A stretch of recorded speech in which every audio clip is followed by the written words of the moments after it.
청취자 여러분 안녕하세요. 팟캐스트 오다방입니다. 세상은 어지럽습니다. 일주일 동안 도대체 어떤 일이 있었는지 이게 가름하기도 어려울 정도로 다이나믹 코리아의 진면목을 보여주고 있습니다.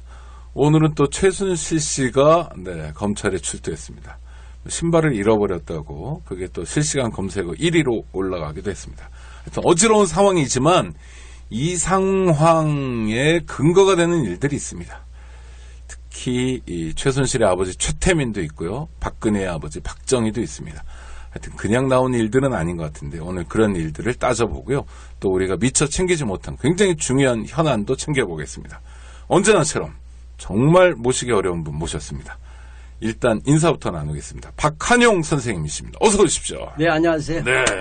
박수 저도 같이 네, 감사합니다. 민정문제연구소 교육홍보실장 박한용입니다. 반갑습니다. 네. 정말 저희 스튜디오 찾아주셔서 정말 감사드립니다. 금방 왔잖아요. 어제 전화해서 바로 네. 힘들게 보시지 않고 그냥 가볍게 문자 메시지로 부르셔놓고. 아이고 죄송합니다. 네. 그래도 정말 할 말을 잃게 만듭니다. 솔직해요. 네. 일단 하나 궁금한 건 저희가 오늘 10월 31일 10월의 마지막 날인데 지난주가 12.6이었잖아요. 그렇죠. 네, 박정희 죽은 날, 또 이토 히로부미 죽은 날, 그래서 네티즌들 중에는 뭐 탕탕절이다 이렇게 얘기도 하시던데, 네. 12.6을 앞두고 국방부에서 보도자료를 냈습니까? 예, 보도자료 냈죠. 공식으로요? 예. 그거는 뭐 이렇게 그 자체는 크게 문제는 되지 않습니다. 네네. 왜냐하면 통상적으로 보니까 이 역대 대통령의 그 서거일 그래 되면 그 짧은 논평들이나 이거 냈다고 그래요.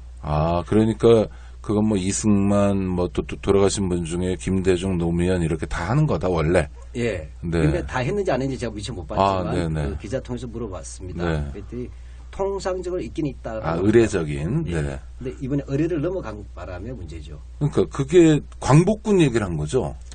예, 그렇죠. 그러니까 국방부에서 보도자료를 통해서 보도자료라는 게 언론에서 보도해 주십시오 이런 건데요. 네. 국민들에게 알리고 싶었던 게 박근혜 씨의 아버지인 박정희 씨가 광복군에서 활동했다. 이렇게 아주 명시적으로 적어놓은 겁니까? 그러니까 문장이 이렇게 됩니다. 이제 팟캐스트 들으시는 분들은 그래도 초등학교 이상은 되시잖아요. 저희는 오피니언 리더들이 즐겨 들으신다고 저희가 주장하고 있습니다. 네, 그래요. 네. 이 보고 문건이 이렇게 됩니다. 기자들에게 보도한 자료는 1944년 만주 군관학교를 졸업하고 1945년 강북군에 입대해서 활동했다. 자, 그러면 이 부분은 뭐 어떻게 되냐면 일반적인 독해를 해야 되잖아요. 그래서 44년에 만주 군관학교를 나왔는데 45년 몇 월 달이 없어. 8월 15일 이전인지 이후인지 없이 그냥 45년에 강북군에 들어갔다 하게 되면 뭡니까? 당연히 일본의 괴뢰국이 만주국이지 않습니까? 그렇죠. 거기서 만든 괴뢰 사관학교가 만주 군관학교인데 이걸 나온 사람이 마치 졸업하자마자 탈출해서 강북군에 들어가서 광복투쟁한 걸로 착각하게 만들었어요. 그렇게 보이는데 그러니까 그건 무슨 영화 밀정도 있었는데 갑자기 회개하거나 민족의식이 싹트거나 또는 그 징병 끌려갔다가 그렇게 오신 분들이 꽤 계시잖아요. 사실은. 학병도 있고. 그럼 이제 여기서 좀 정리를 해볼게요. 이게 뭐냐면 제일 핵심이 모르고 한 짓이냐 알고 한 짓이냐 이 문제지 않았습니까? 국방부가 모르고 했으면 무식한 거고 알고 했으면 고약한 거잖아요. 그렇습니다. 매우 용서 못할 일이잖아요. 그러면 이 부분에서 잘 기억하셔야 될 게 올해 청와대에서 박정희 대통령은 비밀 광복군이었다 라는 주장을 한 적이 있어요. 청와대에서 누가 개인이 했습니까? 아니면 청와대는 조직이 했습니까? 조직의 잡스러운 그 청와대 요인이죠. 그래서 우리가 대변인이 했던가 그래요. 그래서 얼토당토 않게 가짜 증언들 또 증언을 왜곡해서 보도한 적이 있어서 우리 연구소에서 한번 크게 반박했었어요. 그러면 이렇게 생각하시면 되겠습니다. 일단 이 문장 자체가 저는 무죄의 소치보다 고의라고 보는 거예요. 어떤 이야기냐면 이미 올해 초에 청와대 비서관에서 청와대 하여튼 비서관인가 부속실이겠죠. 대변인이면 그쪽에서 박정희 비밀 광복군설을 얘기했어요.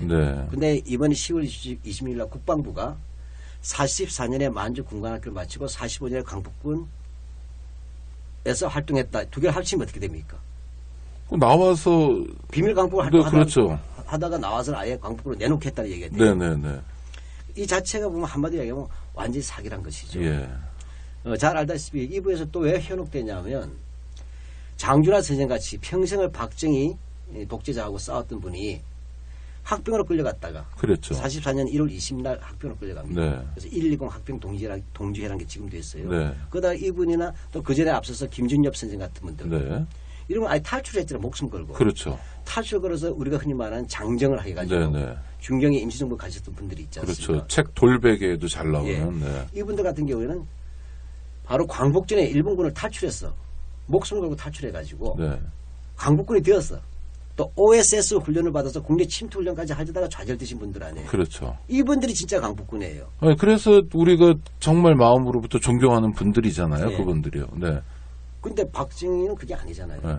박정희 같은 경우에는 사실은 입대 동기부터 고약해요. 뭐 다 아시는 내용이죠. 네네. 사범학교 나와가지고. 자, 대구 사범학교를 나왔어요. 대구 사범학교 나왔는데 여기서 큰 줄을 잡았어요. 네. 네, 그 당시에는 사실 조선인이 일본 육군 사관학교나 만주 군관학교 들어가기가 굉장히 어렵습니다. 그렇죠. 출신 성분이 안 좋을 테니까. 뭐 조선인에게 나쁘다 할 수는 없겠지만. 네, 조선인이라는 것 자체가 뭐, 그렇죠. 네, 그렇죠. 참고로 그 일제 강점기에 네. 1910년부터 예. 1945년까지 일본 육군 사관학교를 정식으로 마치고 네. 소위로 인간된 조선인이 몇 명쯤 될까요? 몇 명쯤 됩니까? 물어봤더니 대답 안 하시네. 네네. 뭐, 그러니까, 뭐, 많지 않다고 보니까, 뭐, 한 200~300명보다 훨씬 적은가요? 그러니까 아니, 35년이니까. 아니죠. 네. 평균 1.7명입니다. 한 해? 예. 네. 도지사보다 적어요. 도지사 8명이나 되잖아요. 네. 즉, 일본 육사를 정규로 마쳐서 소위 인간한 사람이 1.7명 한 해. 그러니까 조선인은 예. 총알바지로 나가더라도 사병이지. 그렇죠. 장교는 일본인들의 몫이다. 이런 게 강했던 그렇죠. 거죠. 그다음에 만주 군관학교 박정희 나온 만주 군관학교는 이제 32년부터 쳐야 되잖아요. 네. 31년. 괴뢰군이 그때 생겼으니까. 네. 그렇게 해서 조선인을 하게 되면 4.3명입니다. 그럼 몇 명 더 되긴 하네요. 그래도. 4.3명이죠. 네. 그 이제 아무래도 일본 육사보다 좀 네네. 낮고. 네네. 오적 협파. 네. 라고 해서 조선인들이 들어갈 수 있게 됐어요. 네. 둘이 합쳐도 네. 그 6명이 안 되는 거예요. 그렇죠. 한마디로 하면 희소성에서 보자면 인간 문화재예요. 근데 이 사람은 둘 다 나온 거죠. 그러니까 만주 군관학교의 예과를 우수한 성적으로 네. 5등 안에 든 거예요. 네. 들어가지고 그 성적 우수자로서 일본 육사에 가서 정식 일본 육사는 아니에요. 네. 일본 육사 57기 해당생. 네. 해당. 이렇게 편입생 비슷한 거죠. 네. 위탁 비슷한. 네. 어쨌든 근데 일본 육사 대우는 해준 겁니다. 네. 그래서 나와서 마치고 본과 그러니까 쉽게 하면 예과 2년을 만주 군관학교에서 네. 본과 2년을 일본 육군 사관학교에서 마치고 네. 그다음에 만주국 제8단 네. 제8단을 8사단이 아니고 네. 8연대라고 보시면 돼요. 네. 규모가. 왜냐 일본은 결코 만주국에다가 4단 규모의 군대를 양성하지 않았습니다. 네. 4단이 되면 전쟁을 할 수 있는 규모예요. 네. 네. 그러니까 전쟁할 수 있는 규모의 군대는 안 주고 네. 그래서 최대 부대가 최고 부대가 연대예요. 네네. 제8연대 지금으로 네. 치면 거기에 가서 현지에서 인간을 받았어요. 네. 그래서 어떻게 되냐면 일본군 예비역 소위. 그러니까 일단 일본군 육사를 나왔잖아요. 네네. 일본군 예비역 소위를 됐다 계급자를 달았다 도로 떼는 거예요. 네. 떼고 다시 만주국 육군 소위를 달아줘요. 아. 그러니까 군적이 2개가 됩니다. 네. 군적이. 네. 그 2개가 되는 이유는 친일도 꽃배기 친일이라는 얘기예요. 네. 조선인이잖아요. 그렇죠. 그러니까 유사시는 일본 군인으로도 동원할 수 있어야 돼요. 네. 그러니까 예비역 일본 소위기업 만주국 현역 소위. 그래서 만주국에서 제대하더라도 일본 네. 군대로 다시 부를 수가 있는 거예요. 네네. 필요하면. 예. 네. 이렇게 해서 45년대 임관이 했어요. 만주국 제8단. 네. 그리고 그때 그 제8단에 누가 있었습니까? 신현준이라고 있었어요. 네. 신현준 이 사람은 원래 간도 특설대 출신 창설 요원입니다. 네. 예, 1938년에 만들어진 부대인데 그 악명 높은. 그렇죠. 네. 조선인의 항일 게릴라들을 이른바 토벌하기 위해서는 네. 이조 제조. 조선인은 조선인을 잡아야 돼요. 네. 이렇게 해서 만든 만주국 최강의 특수부대가 간도 특설대예요. 네. 그 창설 요원 중에 한 명이 바로 그 신현준입니다. 신현준. 네. 이 사람이 있었고 이 사람은 나중에 해방한 이후에 돌아와서는 여순 사건 아시죠? 네. 여순 사건이 뭘 만드냐면 해병대 만든 사람이에요. 그래서 해병대 초대 사령관이 됩니다. 네. 그래서 1대, 2대, 3대가 전부 다 간도 특설대 출신이에요. 해병대는. 그러니까 해병대 1, 2, 3대 사령관은 전부 다 간도 특설대 창설위원. 왜냐하면 간도 특설대가 만주국 최강의 특수부대였거든요. 네. 그렇게 됩니다. 그 다음에 이주일이 있었죠. 이주일. 네. 이주일은 5.16 같이 했잖아요. 네. 그 다음에 누굽니까? 방원철이라고 있어요. 네, 방원철. 예. 나중에 방첩대 대장 하죠. 네. 박정희 때. 네. 이 4명의 조선인 장교가 있었어요. 아, 박정희 포함해서. 예. 네. 그 4명의 박정희 장교가 있었는데, 그래서 신현준, 이주일, 방원철은 1선 중대장입니다. 네. 그러니까 전투를 직접 했죠. 네네. 그 박정희에 대해서는 뭐냐면 많은 사람들이 옹호하는 사람들은 네. 박정희는 부관했으니까 네. 직접 총질 안 했으니까 신일 아니다. 아. 또 싸웠더라도 중국의 팔로군하고 주로 했으니까 관계없다. 이 두 가지가 핵심이에요. 네네. 근데 둘 다 말이 안 돼요. 첫 번째로 팔로군과 싸웠다는 것은 맞아요. 네. 왜냐하면 그 지역이 팔로군 지역입니다. 네네. 그런데 중요한 것은 바꿔서 얘기해 볼게요. 이 시기는 좀 천박하게 말하면 패싸움 시대야. 아, 그렇죠. 예. 적 아니면 동지죠. 그러니까 2차 세계대전이라는 게 네. 독일, 이탈리아, 일본, 여기다 연합군, 소련까지 포함된 연합군, 네네. 패싸움 아니에요. 네, 그렇죠. 그 프랑스 레지스탕스가 네. 독일군하고 싸울 때는 괜찮고, 예를 들면 이탈리아 군대하고 싸울 때는 아닙니까? 아니죠. 그런 거 없죠. 마찬가지예요. 네. 박정희는 바로 그 연합군 세력과 싸운 거예요. 적이네요, 적. 그렇죠. 네. 정확하게 얘기하면 박정희의 군적은 대한민국 임시정부는 1941년 12월 달에 진주만 공습이 일어나고 태평양 전쟁이 일어나지 않습니까? 네네. 그때 임시정부가 선전포고했어요. 네. 박정희 적국 장교입니다. 그러니까 지금 대한민국 헌법에도 그 가장 중요한 게 앞에요. 전문에 이 대한민국 임시정부의 법통을 계승한다고 했으니까 법통 부정한 사람이죠. 그러니까 법통을 계승한 거로 보면 박정희는 하여튼 당시에는 적이죠, 적. 예, 그럼요. 그냥 적이 아니라 전쟁하던 시기에. 네, 그렇죠. 그래서 친일파가 아니고 적국 장교입니다. 아, 박정희한테 친일파라고 부르는 것도 사실은 정확한 표현은 아니다. 자, 그럼 프랑스 레지스탕스 입장에서 프랑스 사람이 독일군 장교가 됐어. 네. 그럼 뭐라고 합니까? 적이죠. 적이고 직결 처분 대상이에요. 그렇죠. 적과의 교전 중에 내통 행위예요. 그렇죠. 네, 이런 부분이 있다. 정말 그 악질적인 배신자죠. 네. 그 다음에 이제 이야기하는 게 박정희가 그때 단장 중국인 이제 8단 단장의 부관이니까 옆에서 따까리 했다 이거 아니에요? 아니에요. 작전 참모였어요. 아. 그 당시에는 참모 본부라는 걸 안 줍니다. 만주국에는. 그 대신 참모를 줬어요. 참모. 박정희가 을종부관이라고 해요. 을종부관. 갑종 을종이 있어요. 그 을종부관이라는 것은 작전 참모를 말하는 겁니다. 군대는 작전이에요. 그렇죠. 어떻게 죽여라 어떻게 어디로 가라. 거기에 따라서 박정희가 그래서 무전하고 그다음에 전화기 돌린 거예요. 일선 중대장들한테. 사실 더한 거잖아요. 그렇죠. 아, 롬멜이 직접 총 들고 싸웁니까? 맞아요. 히틀러는. 히틀러도 직접 총질 안 하잖아요. 히틀러가 뭐 양민을 몇 명이나 죽였겠어요, 직접. 일본도 제일 죄를 맞은 게 참모본부 아니에요? 그 역할을 한 거예요. 맞아요. 부대 기수고. 그러니까 박정희는 이미 혈서까지 써서 갔다는 것 자체가 확신범이고. 그렇죠. 가난이 동기도 아니죠. 그러니까 식민지 백성 청년으로서 끌려간 게 아니잖아요. 그러면은 장준하 선생처럼 우리가 이해하는 대목이 있잖아요. 이 양반 본인 스스로 교사됐어요. 교사되고 교사가 됐는데 전쟁 나니까 지원한 거야. 혈서까지. 그게 더 출세할 수 있다 이렇게 판단한 거겠죠. 그렇죠. 그리고 이미 만주에 전쟁하면 자기 만주에 배치될 거 아니에요. 만주에 항일 게릴라가 있었어요. 사실.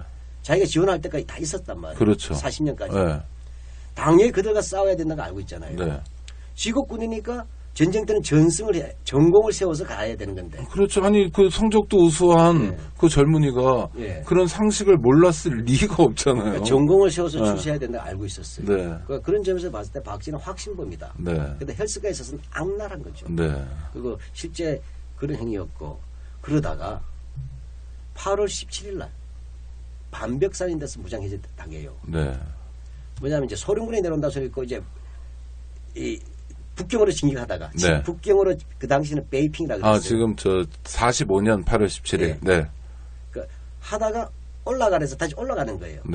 소련군이 내려올지 모른다. 그래서 올라가다 8월 17일 날 산속에서 해방이 된 줄도 모르고 자기 밑에 부하들한테 무장 해제당합니다. 그때 중국인들이잖아요. 구성원들이. 근데 알고 보면 전부 다 팔로군으로 다 넘어간 사람들이에요. 그러니까 어떻게 됐어요? 박정희는 해방을 맞이한 것이 아니고 패전을 맞이한 최후의 제국 장군입니다. 그리고 포로네요. 무장해제 당했으니까. 우리 좋았다. 조선이라서 포로는 안 당해. 아. 집에 가라 이렇게 한 거예요. 네. 갈등이 있어야지. 그냥 야단치고 보냈군요. 네. 중국 사람들이. 네. 네. 조선인이고. 네. 또 지나치게 무장해제 시키면 저항이 할 수 있잖아요. 네. 그래서 보내니까 방원철은 함경도 사람인데 북으로 갔어요. 네. 근데 이주일, 네. 신현준, 박정희는 갈 데가 없는 거예요. 아. 그래서 걸어서 그다음에 산해관을 지났어. 네. 베이핑 북경으로 온 거예요. 네. 왔더니 거기에 여관인지 식당인지가 광복군 초모소가 있었어요. 모집하는데. 네. 그러니까 9월 중순쯤에 네. 거기에 들어간 거예요. 먹고 살 게 없고 교육할 방법이 없잖아요. 네. 누가 배대 줍니까? 네. 누가 밥 줍니까? 경력은 군 경력이지만 그래서 톱을 했다는 얘기 못했을 거 아니에요. 네네. 강복군한테. 그러니까 그때 들어온 강복군이에요. 요즘 짜가 강복군이라 그래요. 아니 해방된 다음에 들어온 광복군이 광복 이후의 광복군이잖아요. 정확히 한마디로 이 중간에 그 중요한 양자가 다 생략한 거죠. 네. 그래서 한마디에서 지금 광복군 동지에도 있지만 여기에 박정희 포함되어 있지 않습니까? 그러니까 간교한 거네요. 그러니까 1944년에 육사를 졸업하고 45년에 광복군이 됐다라는 것에 8월 15일 해방을 지우고 그렇죠. 그 이전 행적을 지움으로써 얼핏 읽는 사람은 진짜 독립운동 한 것처럼 예. 또 밀정이라는 영화도 나왔으니까 예. 그런 거 아닐까 하고 그럼 이런 효과인가요? 청와대에서 그러고 국방부에서 그러고 이런 얘기를 자꾸 함으로써 이렇게 사람들에게 혼란을 주고 혼선을 주고 그래서 새로운 역사적 사실을 만들려고 하는 건가요? 이 사람들은? 어떻게 보세요? 이게 그전에 그렇게까지 말을 안 했잖아요. 네. 거기다 청와대나 국방부는 국가기구입니다. 네, 그렇죠. 상식적으로 이건 다 아는 내용이에요. 네. 우리 연구소 가는 7.1면 사전만 봐도 다 나오잖아요. 네, 네. 박정희 아들 박시만 씨가 소송해서 우리가 이겼잖아요. 네. 이거는 범죄라고 해요. 역사 범죄. 그렇죠. 이건 제가 볼 땐 지금 두 가지 문제가 있어요. 네. 하나는 뭐냐면 이 내년이 박정희 이른바 탄생 100년이에요. 그렇죠. 17년생이니까. 네. 네. 지금 곳곳에서 지금 기념 사업이 수십백억 단위로 지금 진행되고 있잖아요. 네. 천억 단위라는 얘기도 들었어요. 다 합쳐보면. 한마디로 우상화 사업이 되고 있어요. 네. 바로 내년에 박정희 기념사 대대적 학교에서는 일제시대의 그 친일의 행적을 좀 희석시켜야 되겠다. 그래서 이 간신들이 또 간신들은 중요한 것이 뭐냐면 지도자의 뜻을 알아서 헤아려서 가는 겁니다. 그렇죠. 뭐라고 구체적으로 지시하지 않더라도. 네. 각하가 기분 좋게 이런 거 아니에요. 나라에 되든 말든. 네. 그래서 하나는 그래서 박정희 탄생 100주년을 위한 레드카펫 깔기다. 네. 또 하나는 국정교과서가 11월 28일 날 공개됩니다. 네. 한마디 얘기하면 이것은 일제 식민지 미화, 이승만과 박정희가 독재자, 박정희는 친일파까지 추가되잖아요. 네. 이 부분에 대한 여론 희석 작업이라고 보는 것입니다. 그렇기 때문에 끊임없이 계속 던지고 그다음 뭐냐 언론을 그들이 주도하고 있잖아요. 그렇죠. 우리 네. 민족문제연구소 얘기하면 잘 KBS, MBC, SBS 안 해주잖아요. 조정도 안 해주고. KBS, MBC, SBS가 박근혜 대통령 비판하는 만큼 나오죠. 거의 안 나온다는 얘기죠. 그렇죠. 네.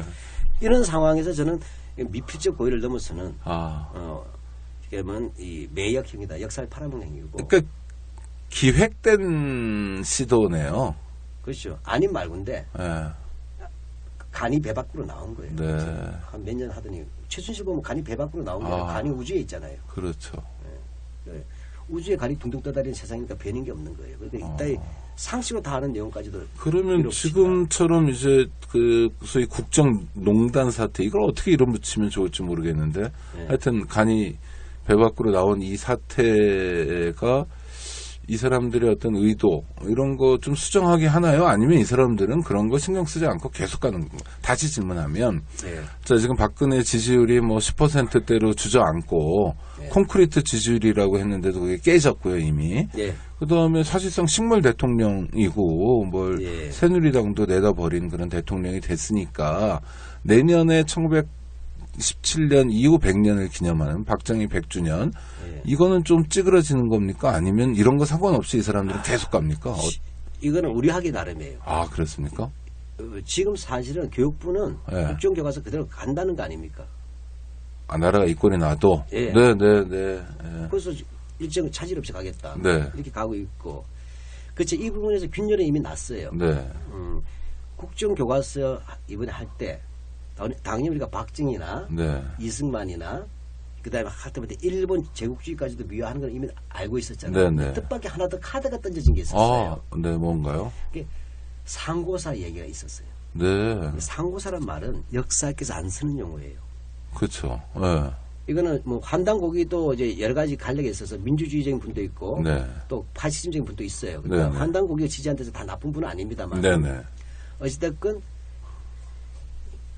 한국에서는 가장 수고적인 고대사 연구자들조차도 환단고기는 안 받아들여요. 네, 제도학교에서. 네, 근데 네. 어느 갑자기 그리고 뉴라이트도 그 이야기 한 적이 없어요. 네, 이른바 제야 뭐라는 분들이. 네. 근데 제야사학에서 나오던 게 바로 이제 위대한 고조선, 네. 그다음에 환단고기의 내용 이런 거 막 주장하셨잖아요. 네네. 근데 저는 그것이 맞냐 안 맞냐는 전 주제가 아닙니다. 네네. 그게 아니라 문제는 그것을 학교에서 전혀 받아들이지 않았어요. 네. 박정희 당대도 못 받아줬고. 네. 근데 갑자기 이번에 국정교과서 하면서 상고사 부분도 강화하겠다 말하는 아, 거예요. 그래요? 네. 네. 그거 아무도 눈여겨보시지 않았잖아요. 네네, 맞습니다. 전문가는 알아요. 상고사를 안 쓰고 우리 고대사, 네네, 네. 또는 선사시대 이렇게 얘기합니다. 네, 네. 상고사는 아까 말했지?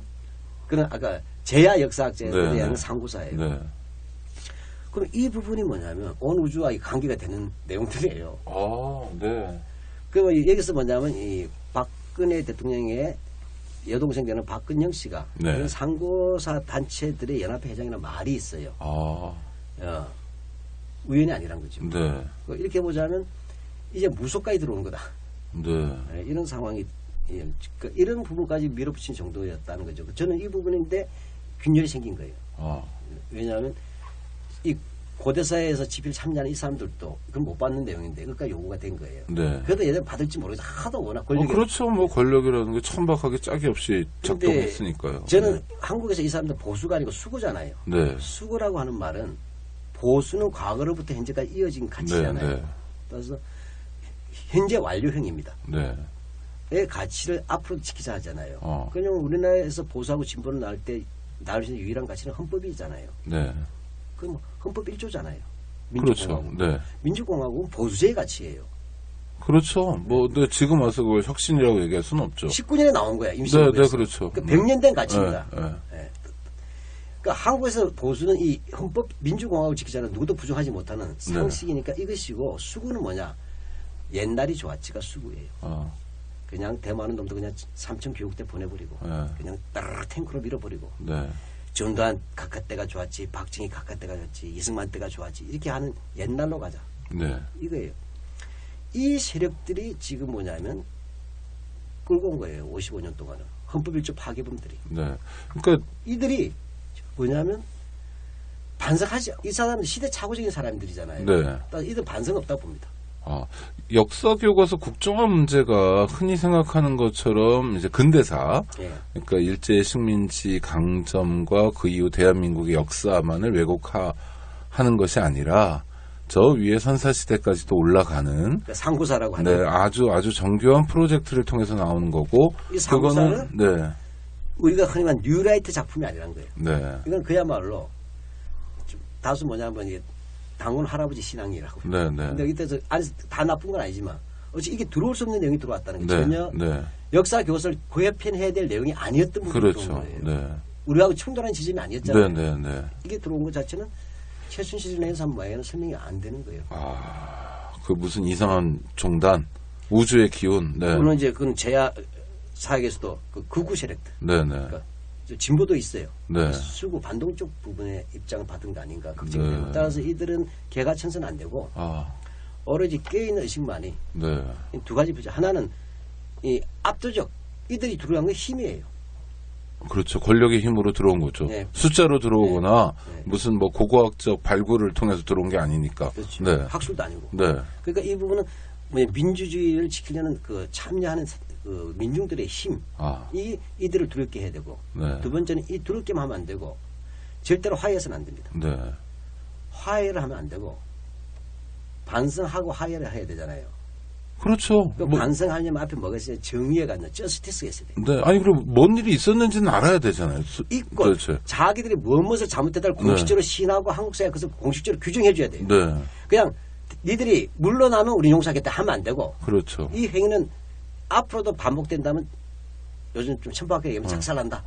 정의의 관념. 이것까지 확립을 해야만 이들이 발을 못 푸신다. 그러니까 최순실이 오늘 검찰청에 나오면서 국민 여러분 죽을 죄를 졌습니다. 용서해 주십시오 그러는데 그런 말이 중요한 게 아니라 뭐가 죽을 죄인지 밝혀야 돼. 그렇죠. 뭐가 죽을 죄인지를. 니들 네가 알렸다 했대. 뭐가 죄인지 알아야 될 거야. 그렇죠. 본인이 모르고 용서해달라고 한다고. 아니 그러니까 말도 안 하고 아무 말도 없이 그냥 큰 죄다 이런 느낌만 주고요. 그리고 죽을 죄를 졌으면 책임을 지겠습니다고 얘기한 게 순서지. 왜 용서부터 입힙니까? 맞아요. 진짜 죽을 죄 졌다 느낀 사람은요. 어떤 처분이든 달게 받겠습니다가 나오는 거예요. 그렇죠. 진짜 죽을 죄라고 생각한다면. 그렇죠. 네. 그러니까 이 자체가 말이 안 되는. 입술 서비스죠. 그 박정희 탄생 100주년 이 기념사업 추진에 이런 것도 있고 막 실제로 이게 돌아가고 있는 건가요 지금요? 이 경상북도 일각에서만 하는 게 아니라 전국적인 움직임이 있습니까? 전주에도 있고 서울에도 있고. 전주에도요? 예. 이미 우리가 그 개명된 도시에 네. 다시 개명시키려고 하나 봐요. 그러니까 네. 지금 뭐냐면 국민은 말할 것도 없이 네네. 거기서 어느 그 공직자 대표가 네, 반신반인이라며요. 예, 이거는 신정국가가 딱 떨어집니다. 네. 대한민국을 반인 반신한 것을 내가 보니까 천황의 현인신이잖아요. 네. 천황의 절반 정도 되는 분이란 얘기야. 절반신. 있을 수 없는 이야기입니다. 이거 우상화도 신으로 가는 것만. 그렇죠. 선출직 공무원이 그렇게 얘기하면 안 되죠. 말도 안 되는 거죠. 그걸 용납하는 그 지역민들도 문제가 됩니다. 네. 그 지역 감정은 다른 거예요. 네. 한국 민주주의의 유기죠. 그렇죠. 그다음에 서울에서는 박정희 5.16 쿠데타 모의했던 그 청구동. 청구동인가요? 그게 행당동이든가. 청구동, 신당동. 청구동은 네. JP. 네네네. 신당동. 중구죠, 중구. 네, 거기도 이제 지금 뭐냐면 다시 재정비 사업하고 있어요. 그 동네를 공원화 사업이 원래 예정돼 있어서 하는데 중구청장이 새누리당 소속이고 그래서 그걸 아예 박정희 공원처럼 하려는 하고 집 자체도 다 재정비합니다. 저는 그 생각 자체는 남겨둬야 된다고 봐요. 그렇죠. 긍정이든 부정이든 네네. 역사의 중요한 현장이거나 그것이 기념이라는 단어를 쓰거나 정비라는 개념을 써서는 안 될 것이다. 이건 그 다음에는 박정희 기념관은 이미 있지 않습니까? 또 전주에서도 아까 벌써 기념사업 한다고 그러고 또 원주 이런 데서 박정희 단에 가신 곳은 다 지금 뭐냐면 기념비 세우거나 동상 세워요. 왜 그러죠? 그게 다시 말하면 그 기회주의라고 하는 것은 태양을 돌아가는 해바라기예요. 네. 카멜레온들이고. 그러니까 권력에 빌붙자는 것이지. 그때 또 언제든지 또 바뀔 수 있는 그룹들이에요. 네. 박근혜 정권이 정말 식물 정권이 되면 수정도 하겠네요. 근데 좀 쉽지가 않을 거예요. 예산 이미 집행을 다 하게 돼 있어가지고. 예산을 다시 번복할 수는 없잖아요. 네. 이래서 머리가 아픈 거예요. 그래서 앞으로 저는 이 부분의 싸움은 최순실 싸움이 아니에요. 네. 최태민과 박정희가 부르는 55년에 이 이상한 역사를 청산하는 거. 그래서 쉽게 말하자면 박정희도 책임 있는 사람입니다. 박근혜 집 돌아가려는 게 박정희 시대로 돌아가려는 거예요. 그렇죠. 네, 그렇죠. 네. 그러니까 원조부터 모방판이 가잖아요. 네. 원판 없애야 되는 거예요. 네. 그래서 오늘날 우리들의 이 민주화운동은 최순실과 박근혜 책임을 기반으로 해서 그 끊임없이 한국에서 재생산되고 기회주의나 카멜레온들의 재생산하는 원판을 없애내는 거. 박정희 시대를 끝내야 됩니다. 박정희가 책임져야 됩니다. 국가의 기본을 바로 세우는 운동이네요, 정말로. 그렇죠. 그래서 55년 체제. 그래서 저는 87년 체제라 보지 않는 겁니다. 누구처럼. 헌법이 1987년에 개헌돼가지고 제6공화국이 생겼지만 87년 체제로 한국 사회를 규정하는 건 적당하지 않다. 80년 체제의 최종적 기결이 박정희로 돌아왔는데 80년 체제로 가야 됩니까? 그다음 박정희 체제 자체가 재생산될 수 없는 상체대 인두로 찢어놔야 되는 거예요. 아이고, 네. 제가 인권을 넘어서는 비유적 표현입니다. 비유적 표현. 네. 그러니까 1961년부터 지금까지 오고 있는 체제로 볼 수밖에 없다. 그렇죠. 유령 박정희가 움직이는 나라잖아요. 아직도. 박정희 아직도 신으로 모시려는 나라인데. 그런 박정희의 잘못된 역사적 평가가 있기 때문에 그래서 그걸 재정시켜내면서 기득권을 이어가려고 하잖아요. 근데 입에 그럴 수 있는 원판이 지금 위태롭게 된 거야. 그렇죠. 이 원판을 없애야지 복사본이 안 나옵니다. 저는 실제로 들었던 얘기가요. 박근혜 씨가 대통령 됐을 때 어떤 할아버지 얘기를 우연히 들었는데 정말 잘 됐다. 다음엔 이제 지만이 할 차례다 이렇게. 실제로 그런 말이 입에서 나오는 걸 보고. 저는 고향이 제가 친가가 부산이고, 그다음에 외가가 대구고, 처가가 포항입니다. 아이고 잘하는데. 정통 PTK예요. 네, 그러네요. 그래서 저는 사실 지역 감정 MB 때도 그렇게 쓸쓸하지 않았던 지역 연구로는. 저만 버림받은 PTK였어요. 그러니까, 근데 그래서 그쪽에 생들 잘합니다. 네. 그래서 호남과 영남의 경우는 지역 감정이 아니고 역사식의 차이예요. 안녕하세요, 오창익입니다. 인권연대는 정부나 기업의 지원을 사양하고 오로지 시민의 참여로만 운영하는 100% 순도의 민간 인권단체입니다. 1999년 창립 이래 한눈 팔지 않고 오로지 인권운동에만 매진해 왔습니다. 인권연대 회원으로 참여해주세요. 인권연대 회원이 늘어나면 그만큼 인권연대의 활동도 풍부해지고 활발해집니다. 인권연대 회원가입은 인권연대 홈페이지를 참고해주세요. 감사합니다. 그러면 건국절 논란이란 것도 박근혜 정권에서 일으켰잖아요. 그건 MB 때부터 봅니다. MB 때부터. 정확하게는 2003년부터. 2003년은 노무현 정권인데요? 그러니까 자꾸 우리는 한국의 수구들이 머리가 나쁘다고 하는데 머리가 나쁜 게 아니라 인간성이 나쁜 거예요. 자꾸 인간성이 나쁜 걸 머리가 나쁘다고 착각해요. 대부분 다 서울대 나오고 법대 나왔잖아요. 고시 붙고. 아니면 고려대학교 경영학과 상대라도 나오든지. 그러니까 이 건국절이라는 것은 아주 깊은 뜻이 있어요. 자, 통상적으로는 이렇게 얘기합니다. 이 뉴라이트든 박근혜든 현재의 새누리당은 뉴라이트에 기반하는 MB 계열, 그러니까 비박계죠. 와 그다음에 박정희와 박근혜에 기생하는 친박계 두 개 연합이잖아요. 5월 동주, 동상이몽의 한 배잖아요. 이 둘이가 다 일치하는 게 역사만 일치해요. 건국절하고. 근데 이 건국절이 이렇게 얘기하는 게 통상적으로는 귀에 듣기 좋으라고. 대한민국은 일제의 식민지로부터 독립했어. 그다음에 그마다 어려웠는데 6.25 전쟁까지 겪고서도 아프리카의 최빈국보다 더 가난했는데 박정희 시대 때의 눈부신 경제 성장과 고도 성장에 힘입었어. 마침내 80년대 들어와서는 산업화와 민주화도 동시에 달성하고. 네, 그렇게 얘기하죠. OECD까지 진압한 20세기 세계사의 기적이고 모범국가이고 성공국가다. 이게 기본 전제예요. 산업화 민주화에 동시에 성공한 유일한 신생 독립국. 따라서 이 놀라운 대한민국은 하면서 만약에 누군가가 20세기 역사 중에 단 하나의 사건을 꼽으라면 누레스 학자의 얘기예요. 나는 주저하지 않고 대한민국의 탄생이라고 하겠다. 근데 하필은 이 대한민국이가 1945년 8월 10일 광복절하고 1948년 8월 15일 정부 수립일. 같은 날이죠. 날짜가 같은 발에 단 한 번도 생일상을 못 받아 먹었다 이런 얘기예요. 대중적으로 얘기하면. 자기가 볼 때는 45년 8월 15일 별 볼 일 없다. 해방된 거는 이때 해방은 우리처럼 여성 해방, 노동 해방 이런 해방이 아니고 이들 이야기 이거예요. 1945년 8월 10일 그 별거 아니라는 얘기예요. 독립운동을 하긴 했는데 우리 힘으로 독립한 게 아니고 결국 연합국이 원자탄 쏴주고 해서 해방시켜준다. 한마디 얘기하면 이런 거예요. 소의 고삐가 묶였어. 일제의 고삐가. 근데 우리 독립운동이 소야. 아무리 흔드는데 고삐가 안 빠졌잖아요. 이때 태평양 건너서 미국 아저씨 가서 아이고 얘가 왜 이러나 하고 고삐를 풀어줬다. 그런 의미에서 고삐 풀린 날로서의 해방에 지나지 않는다. 이렇게 얘기하는 거예요. 그래서 1945년 8월 15일은 광복절로 부르지 말라는 거예요. 이 주장이. 우리가 현재 빨간 날이 돼 있잖아요. 국경일이 된 것은 45년 8월 15일 광복절하고 48년 8월 15일 정부 수립일을 합쳐서 불렀어요.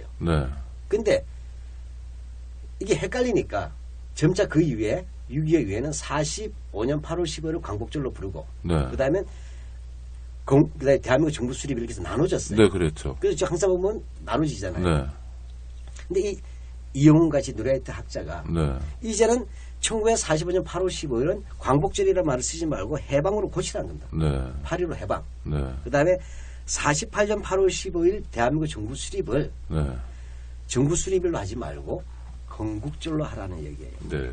이렇게 하게 되면 앞으로 뭐냐면 우리가 국경일을 만들면 건국절을 만들면 45년 8월 15일이 아니라 48년 8월 15일 때면 쉬어야 된다는 거예요. 근데 이게 아주 악질 같지는 않잖아요. 얼핏 들으면. 근데 여기 배우가 있어요. 어떤 겁니까? 여기에는 근데 문제는 이것이 2003년에 나왔다는 거. 노무현 대통령이 네, 취임하잖아요. 네. 이때 우리가 친일 임명사전 만들 때예요. 네. 아니 그러니까 그거는 국가 차원에서 정부 차원에서 나온 게 아니라 그때만 해도 아니, 국회의원들이. 아 그렇습니까? 한나라당. 아. 그 애들 돌 아니에요. 네, 맞습니다. 이렇게 되는 겁니다. 네. 돌 아니죠. 네. 네. 법 전문가들이 많아요. 네, 네.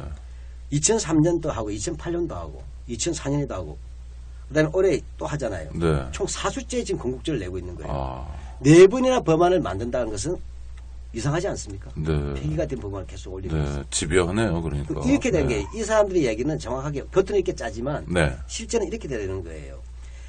1945년 8월 15일까지는 독립운동기다. 네. 그러니까 일제 35년은 독립운동기다. 네. 근데 해방은 독립운동이 아니라 미국의 선물이라고 얘기하는 거예요. 네. 연합국의 선물, 특히 미국의 선물로 얘기해요. 네네. 그 45년 8월 15일부터 48년 8월 14일까지가 건국운동기다. 이게 본질이에요. 네. 건국주를 만들려면 건국운동이 있어야 될 거 아니에요. 그렇죠. 그러니까 해방 후 3년이 건국운동이라고 얘기하는 거예요. 자, 그러면 이제 좀 응용해 보십시다. 네. 지금 우리나라 헌법에 비추자면 네. 3.1 독립정신과 네. 임시정부의 법통성을 계승하여야 네. 된단 말이에요. 그렇죠. 즉, 이것은 다른 말로 하면 대한민국은 독립운동을 통해서 성립한 나라라는 뜻이잖아요. 그렇죠. 따라서 이때 기준은 항일이냐 친일이냐가 가치관이 되죠. 네네. 맞죠. 근데 누리할 땐 그게 아닌 거예요. 네. 박근혜도가 아니고. 네.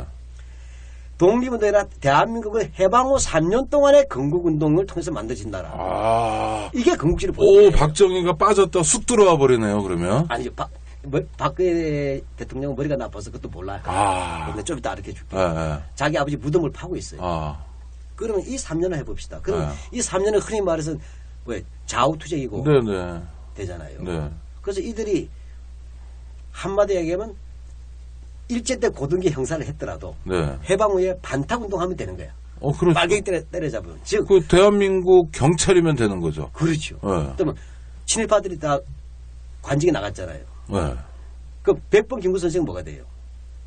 분단 정부 반대하셨잖아요. 네. 자꾸 이들은 백범 김구 선생을 남한 단독 정부 반대했다는데 네. 그걸 그렇게 하면 안 돼요. 네. 남북한 다 단독 정부 하지 말라는 게 기본이에요. 네, 그래서 네, 분단 정부 반대로지. 네. 얘들은 자꾸 남한 단선 정부가 아니다. 단정이 남한 아니다. 단독 네. 정부 반대라고 얘기할 때 네. 북한 정부는 지지했다는 식으로 몰아가려는 네, 비쪽 네, 보이게 네. 있다는 아, 거예요. 네. 그럼 김구 선생은 먼저 반국가 사범이 된 거야. 그러니까 아, 대한민국 건국에 기여하지 않은 사람. 그렇죠. 네. 그래가지고 전에 2008년도에 네. 최고 화폐 만들 때 10만 원짜리 만드냐 마냐. 만들 때 네. 자기네들은 이승만이 될 줄 알았어요. 네. 근데 김구 선생이 나온 거예요. 네. 그때 뭐라고 했어요? 이인호 같은 사람들이. 아. 지금 KBS 이사장. 네, 네. 김구 선생은 독립운동에 공은 많지만 네. 건국이나 하등 공로가 없기 때문에 곤란하돼서 기각된 거예요. 아, 이게 그냥 한두 사람이 한심한 소리 하는 수준이 아니군요. 조직적인 거예요. 네. 따라서 어떻게 이인호 교수가 옛날에 안 그랬는데, 네. 그분 뭐 서운한 게 많았나 봐요. 그쵸? 시원하게 해준 게 없어요. 너무 잘해주니까 아직 모르는 거예요. 아. 친일파의 우선이에요. 네, 아니, 그렇다 하더라도, 그래도 90년대까지는 좀 말짱한 서양사학자 아니었습니까? 그런 사람들이 말이 간 게 뉴라이트잖아요. 아, 맞아요. 이영훈도, 네, 그렇고. 안병직도 그렇고. 초진 연후에 소나무 잡나무의 푸르름을 아는 겁니다. 네, 맞아요. 아, 그래서 이 부분의 핵심이 뭐냐면, 네.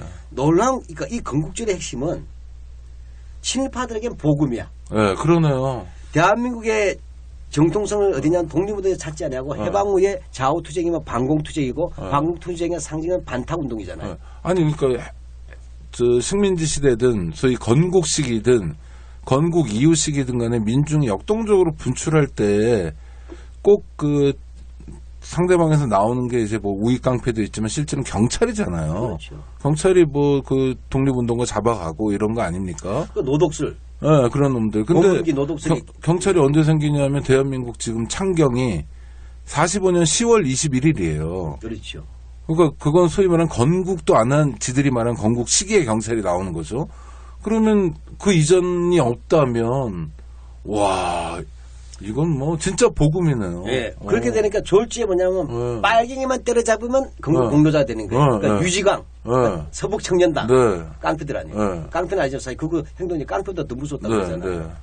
극단적인 그 한마디 얘기하면 그거 제1공화국에서 핵심 뭐냐 이승만하고 한국민주당의 김성수잖아요. 동아일보에. 근데 한국민주당이 친일파 정당이잖아요. 네. 근데 김소선 나중에 부통령까지 하잖아요. 네. 이들이 대한민국의 건국 아버지라는 네. 거예요. 결과적으로 이게 뭐죠? 환부역조죠. 네. 조상과 네. 아버지 때까지 바꾸는 네. 이게 매역입니다. 네. 자, 그러니까 제가 말하는 건국주의 핵심은 학술 논쟁이 아니고 이렇게 해서 일제시대하고 대한민국을 끊어내는 거예요. 네. 끊어내면서 3년에 이것을 합니다. 그렇게 돼서 뭐냐 법률까지 준비했어요. 그래서 2004년인가 2008년도에 네. 건국절을 세 번째 삼수로 낼 때 네. 그때 2008년 12월 달에 황우여 네. 국회의원이었어요. 그 당시에. 네. 그러니까 대한민국 건국 공로자에 관한 예우법을 제출했어요. 기각됐지만. 네. 그 내용이 뭐냐. 그러니까 무서운 놈들이에요. 네. 자, 우리가 한글날을 만들면 네. 한글 공로자 수상이 있잖아요. 네. 근데 날보다 이거 한국절은 건국절은 국경일이죠. 네. 최대 국경일이 네, 됩니다. 네, 그래야 되죠. 건국 공로자 상을 줘야 되잖아요. 네. 바로 그 예우법까지 같이 제출한 거예요. 그 예우법이 뭐냐면 1945년 8월 15일부터 네. 1948년 8월 14일까지 이 3년 동안에 네. 반탁 운동을 하거나 네. 대한민국 정부 수립의 공이 현재한 자와 그 후손을 한다. 이게 이 예우법을 간취시키기 위해서 건국절을 내는 거예요. 네. 그러면 노동설 같이 고문기 하더라도 해봉에 약살 김원봉 잡아다 뺨까지 때렸잖아요. 그러니까요. 네. 전부 다 뭐냐면 김성수는 지금 독립운동가로 독립유공자예요. 네. 이제 친일파니까 독립유공자는 빼야 되잖아요. 네. 대신 뭘 줍니까? 친일파이니까 독립훈장을 줄 수 없어요. 건국훈장을. 네. 빼고 다시 건국공로장을 주겠다. 이게 공가론입니다. 네. 이게 공도 있고 과도 있다는 얘기예요. 교과서에 나오는. 실제로는 이상한 공 같지도 않은 공만 챙기겠다는 거죠, 지들끼리. 한마디 하면 이 건국제는 뭐죠? 네. 한마디 역사 세탁이에요. 대한민국에 대한 DNA 조작입니다. 그러니까 건국제 간단한 것 같아도 무시무시한 거예요. 당장 헌법 전문만 읽어봐도 위헌이네요. 헌법 파괴죠. 헌법 파괴. 그래서 제가 주장한 게 이것을 국회에서 계속 법을 냈는데 야당이 반대했고 야당은 깊게 생각 못하고도 반대한 거고. 네. 근데 역사학계가 이거 알아채고 반대하고. 네. 그다음에 특히 독립운동가 후손들이 반대할 수밖에 없잖아요. 네, 그렇죠. 그래서 계속 안 된 거야. 아. 안 되니까 어떻게 합니까? 그래서 교과서에다 먼저 실는 거예요. 그래서 교과서에다 실어야 되는데 검정교과서가 안 되니까 국정교과서로 밀어붙이겠다는 거예요. 네. 그래서 국정교과서에서 먼저 하나 나온 게 초등학교 교과서가 먼저 나왔어요. 네. 6-1이라고. 네. 6-1 사회과가 바로 한국사 책이에요. 네, 네. 여기 보면 그전에는 대한민국 정부 수립인데 네. 대한민국 수립으로 나와 있어요. 대한민국 수립을 줄이면 건국이잖아요. 네. 정부 수립하고 다르잖아요. 네. 그러니까 건국이란 말을 안 쓰는 대신 사실상 건국 이렇게 가는 그렇죠. 거군요. 이게 조삼보사라고 하는 거죠. 그래서 이미 그렇게 가르치고 있어요. 초등학교에서. 이제 중학교, 고등학교 교과서 이번에 나오잖아요. 11월 28일 공개되잖아요. 네. 이 번화말은 대한민국 수립입니다. 네. 이거 왜 하겠어요? 봐라, 교과서에도 건국이라 나와 있지 않냐? 지들이 국정을 해놓고도 예. 맞아요. 그렇게 얘기하겠네요. 이 교과서를 근거로 해서 건국절을 통과시키려는 거예요. 내년에. 그것과 백주년이 같이 가는 것이고 그다음에 이것이 대선과 같이 가는 거예요. 왜? 네. 이 대한민국 만든 사람의 그 뿌리가 새누리당하고 다 있잖아요. 그러면 반대하면 너는 대한민국을 반대하는 거냐? 너는 북한을 따르겠다는 거냐? 그렇죠. 프레임 쉽게 짜는데요. 네. 고수예요. 난 감탄했어요. 이게 2003년부터 했어요. 그러니까 김대중 정부 출범 이후 찬바람도 불고 그래서 갑자기 정권 교체 이후에 예전에 영화를 누리지 못한 사람들이 노무현 정권에가 더 위기를 느낀 거예요. 노무현 이거 우와 이게 뭐 이런 게 나왔나 그래가지고 절치부심해가지고 할 때 친이면 사진 나와버린 거예요. 그렇죠. 그것도 이들이 항상 주장한 것이 김성수 유인전 이런 거 있잖아요. 일제 강점기에 항상 우리 배울 때 기억나죠? 유인전 볼 때. 민족의 선각자로서 또 암흑 시기에 지조를 지키고 이렇게 쓰잖아요. 그렇죠. 네. 이렇게 전부 다 친일한 게 다 들통난 거야. 네. 그리고 뭐 믿거나 말거나 전혀 고증할 수 없는 미담 몇 개를 마치 뒷돈을 독립군에 댄 것처럼 뭐 이런 식으로 나오죠. 그렇죠. 네. 그래서 우리 그 독해를 잘 하셔야 돼요. 네.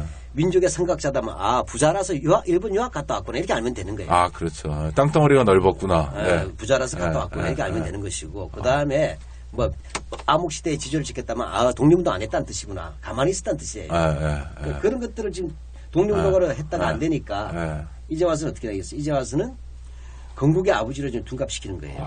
저는 이제 우리 박한영 실장님 뵙기 전에 그 국방부가 박정희가 뭐 광복군 경력이 있다 이 보도자료 냈다는 걸 찾아보려고 국방부 홈페이지에 들어갔다가 보니까 백선엽 있잖아요. 네. 백선엽 한미 동맹상이라는 게 있더라고요. 네. 그걸 4회째 지금 시상을 하고 있더라고요. 네. 그거를 국방부가 직접 하는 거예요, 이게요.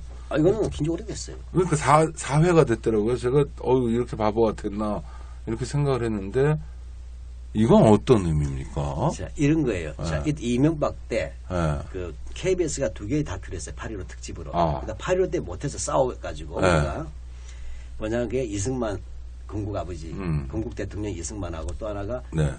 전쟁과 군인을 해서 백선엽 2개의 다큐를 했어요. 네. 이게 2개가 아이콘이에요. 아. 자, 여기에 중요한 게 있어요. 이 뉴라이트가 왜 박근혜하고 뉴라이트는 정치적 라이벌, 그 경쟁 관계임에도 불구하고 이들 역사를 받아들였냐면 친박 비박으로 지금 정치 지형에서 나눠져 있긴 하지만 교과서는 같이 가고 있잖아요. 네네네. 이게 뉴라이트가 이런 주장을 한 거예요. 네. 대한 교과서를 통해서. 이거 굉장히 중요하니까 제가 그때 네. 인용해 볼게요. 하도 봐서 외워요. 아이고, 네. 일제 강점기에는 적지 않은 조선인들이 조선 총독부와 같은 국가기구에 참여하기도 하였다. 잘 들었어요. 조선 총독부와 국가기구를 할 때 역사학계 그렇게 안 씁니다. 그렇죠. 식민지 억압기구. 네, 수탈기구죠. 수탈 또는 식민 통치기구 같은 네. 건데 국가기구, 정상국가로 보는 거예요. 참여란 말 안 쓰잖아요. 네. 부역이나 매국 행위나 네. 반민족 행위죠. 네. 그다음에 특히 중일 전쟁과 태평양 전쟁이 일어나면서 일본인 상관들이 네. 빠져나가면서 승진의 기회를 얻게 되어서 비로소 근대 국가를 운영하는 경험을 익혔다. 최규화 이런 사람들 얘기하는 거 같네요. 최규화 그 군수 다 몽땅이지 모든 친일파. 네. 자, 그래서 그 다음 말 기가 막혀요.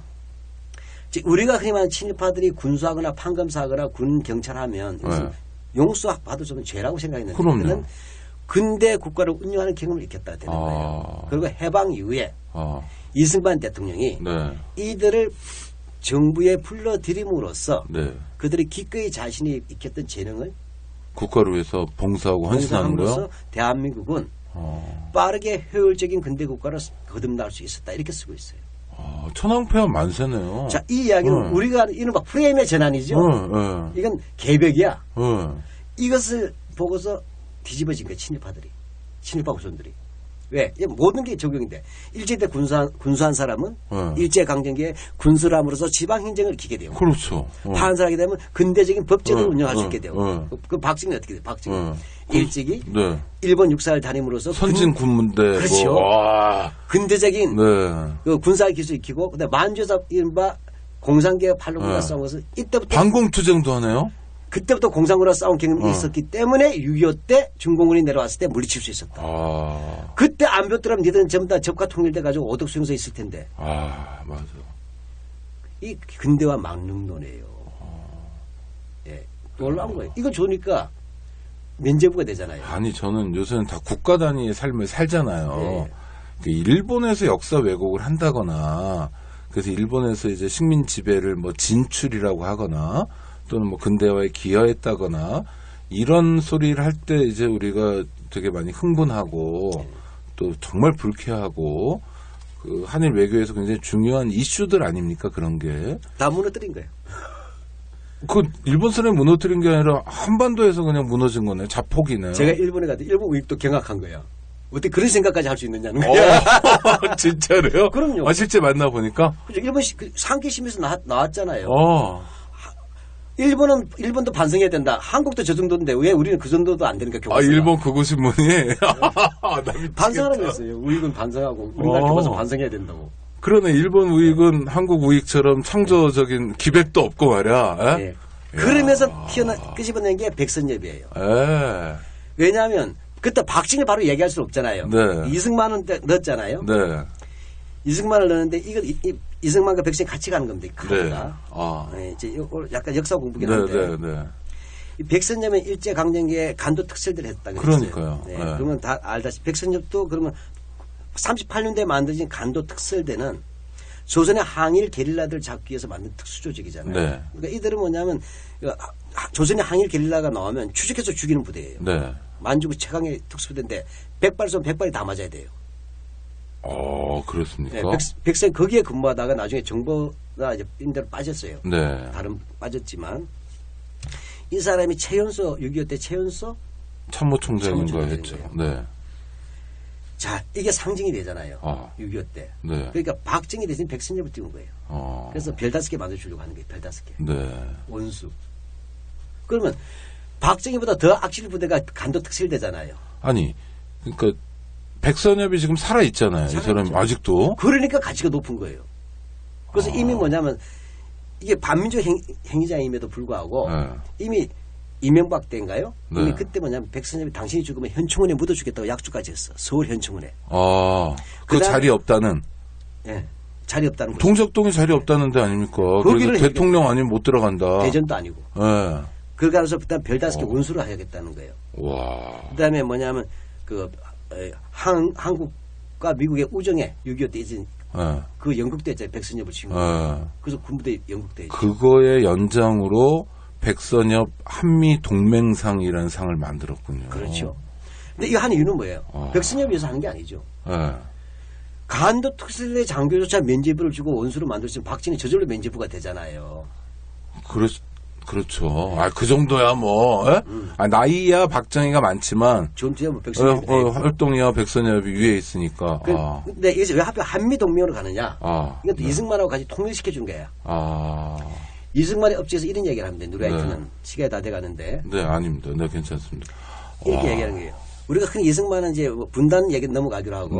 그 이제 두 번째가 이승만의 우리가 비판할 때 6.25 때 3일 만에 소를 빼앗긴 무능한 대통령 아닙니까? 그렇지만 도망갔죠. 늘 국민들 속이고. 늘 북진 통일 얘기하던 사람이 전쟁 나니까 도망을 가버렸어. 넘어가가지고 대구까지 가버렸어. 그때 부하들이 각하 여기까지 가시면 안 된다 해서 대전으로 돌아왔잖아. 한국 철교 끊어버리고. 굉장히 비판이 많잖아요. 그런데 여기에 대해서는 뉴라이트는 다르게 해석합니다. 어떻게 해석합니까? 3일 만에. 이건 곧 나올 얘기예요. 강강이 나오고 이제 간판으로 얘기하지 않는데 3일이나 1사단이 버팀으로써. 반나절짜리를 3일이나? 네, 이런 식의. 3일이나 버팀으로써 대비할 수 있는 기회를 놨고. 요걸 내가 볼 때 유추 해석하게 되면 앞으로 이런 주장도 나올 거예요. 한강 철교를 끊음으로써 진격을 막아내고 이렇게 될 거예요. 보나마나. 3일을 막아냈다 말고 그 말이 될 거 아니에요. 기준이. 3일 만에 뺏겼다는 3일이나. 그럼 한결 철교 끊는 것도 그렇게 유추해서 가능하게 만들잖아요. 그 다음에 뭐예요? 부산에 있었잖아요. 임시 수도가. 이승만에 대해서 이들이 가장 주장한 게 외교 규제론이에요. 이승만은 일찍부터 뉴욕이나 워싱턴 정가에 오래 있었기 때문에 일제 때부터 지금 무슨 상호론도 아닌데 누구보다 국제 정세에 능통하시고 뭐 이런 식으로 늘 써요. 이런 얘기예요. 자 보자. 그 당시에 대한민국이 어디 있는지도 몰랐다. 그렇죠. 부산 임시정부 임시수도도 몰랐다. 이승만 더 몰랐다. 그런데 절체절명의 낙동강 전세에서 마지막 순간에 이승만 대통령이 전화 한 통 때리니까 16개국이 순식간에 왔다는 거예요. 16개국. 그 정도로 불러올 능력 있는 외교 규제가 어디냐. 그래서 16개국 참전 외교 규제론이야. 그래서 광화문에 지금 16개 깃발을 계속 꽂고 있잖아요. 이해가십니까? 이제 느닷없이 왜 16개국을 지금 합니까? 그러면서 그들이 주장한 게 이승만의 업적 중에 제일 큰 것이 바로 이 6.25 중에 한미상호 군사동맹이라는 거예요. 한미상호 방위조약. 작전지휘권이랑 다 넘겨버린. 우리보다 치욕인데 세상에. 이 전쟁 중에 이승만 대통령이 한미상호 방위조약을 맺게 됨으로써 우리는 안심하고 국방 경제건설에만 전념할 수 있다. 이것이 바로 이승만 대통령의 은혜이고 미국에 감사해야 된다. 그래서 뉴라이트 대한 교과서는 그게 한 페이지 가까이 나와요. 미국의 업체. 고마움.